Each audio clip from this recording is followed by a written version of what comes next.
In our world today, population growth has become a huge concern.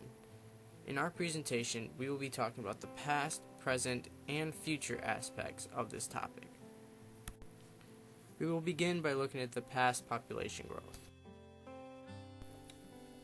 According to Margaret Cunningham, the pre-agricultural period, roughly anything before 10,000 years ago, population growth was slow. The population slowly increased as humans developed more advanced tools which made it possible for people to grow and adapt in new lands, expanding the coverage of the human population. We are now going to move into the agricultural period, which was 10,000 years ago to 1,000 years ago. In this period, we see a huge growth in human population, thanks to the development of advances in agriculture. There was more food, which was more nutritious than ever before. The agricultural period segues into the industrial period, which was 1,000 years ago up to today. In the industrial period, we have much more technological advances, which increase the amount of food produced. The technology was also used to create medicines and improve sanitation, which increased the lifespan of the average person. This caused the human population to rapidly grow. In looking at this graph, we can see that the dotted line is representing the Earth's capability to provide for the people living on it. According to Wackernagel and Schultz's data, humanity has exceeded the biosphere's regenerative capacity since the 1980s.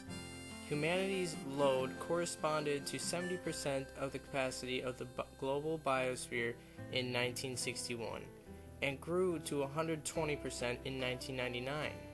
The demand on the environment is already too high to sustain, and we may have already gone past the Earth's limit. We are now going to take a look at the present day. According to Gretchen Daily and Paul Ehrlich, the increasing population has many different effects on the Earth. One such effect is that on the ecosystems and how it can destroy them. One such ecosystem that is hurt by the population is the soil. Due to the many farms that have been created to compensate for the many people that we have to feed, also the many cities that we build and houses that we build also take a toll on the soil. The more we harvest crops and build buildings, it loosens the soil, making it more likely that it will erode away. Due to the increasing population, the pollution in cities, farms, industries, and homes is only increased. This pollution sometimes escapes in runoff, which leads back to our streams and lakes, which then affects our groundwater and the resources that we have at hand. Fred Pierce forces us to take a step back and look at the things that we have and the ways that we use them. In his research, he compares the ways that the richest in our society and the poorest in our society use resources and how we contribute to the pollution. He states the world's richest 500 million people, which is about 7% of the global population, are responsible for 50% of the world's carbon dioxide emissions. Meanwhile, the poorest 50% are responsible for just 7% of the emissions.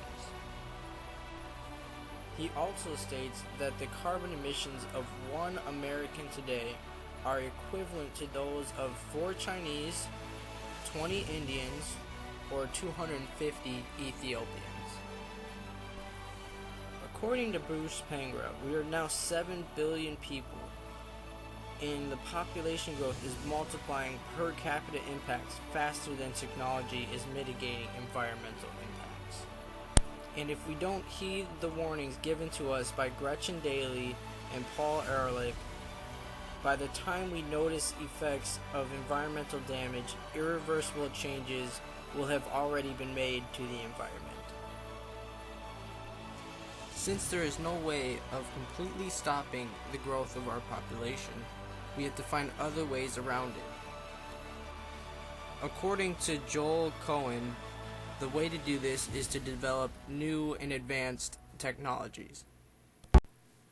Cohen states it's necessary to develop better technology in the future to alleviate economic, environmental, and cultural problems created by the Earth's growing population. Cohen says the best way to increase the carrying capacity is through landscape manipulation, discovering medicines, and harvesting minerals to increase the resource capital. One such landscape manipulation is wind power. Not only does it provide energy for people living around the area, but it provides a clean energy source which does not affect the Earth's atmosphere.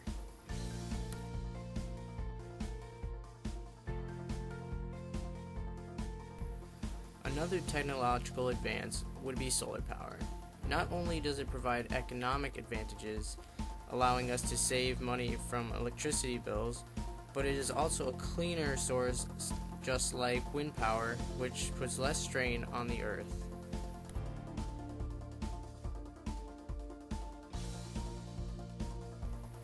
Cohen also states that education can be a key tool in counteracting the effects of population growth. Through education, we can better understand the past in order to counteract the things coming in the future. Just as we clean, renovate, and upgrade our homes, we need to do the same for Earth. Without the necessary renovations and upgrades, the Earth will soon be incapable of housing us any longer.